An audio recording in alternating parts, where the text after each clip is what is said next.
நப்தலினுடைய பிறப்பிலே நாம் பார்க்கிறோம்.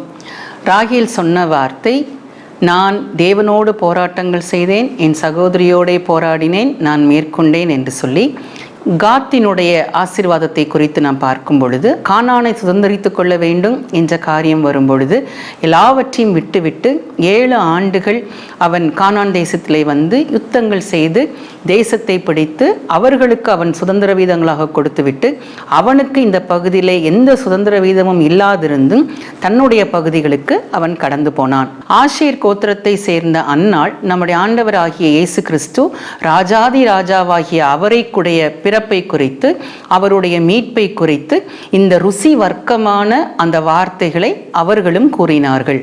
இசக்கார் கோத்திரத்தை பார்க்கிற வேளையிலே வலது பக்கத்திலும் இடது பக்கத்திலும் இருந்த யுத்தத்திலே மிகச் சிறந்தவர்களாயிருந்த யூதா கோத்திரத்தையும் ஜெபுலோனையும் அழகா பேலன்ஸ் பண்ணக்கூடியவர்களாக அந்த கோத்திரத்தார் இருந்தார்கள். ஜெபுலோனை பார்க்கும் பொழுது கடல் துறை அருகே அவர்கள் குடியிருந்தபடினாலே பல தேசத்து மக்கள் கடந்து வந்து இவர்களோடு கூட வியாபாரத்திலே இருந்து மிகுதியான ஆசீர்வாதங்களை இவர்கள் பெற்றுக்கொண்டார்கள். இந்த 5 கோத்திரங்களினுடைய ஆசீர்வாதங்களினுடைய விரிவான பகுதிகளை பார்க்க கீழே கொடுக்கப்பட்டிருக்கிற லிங்கை கிளிக் செய்யுங்கள்.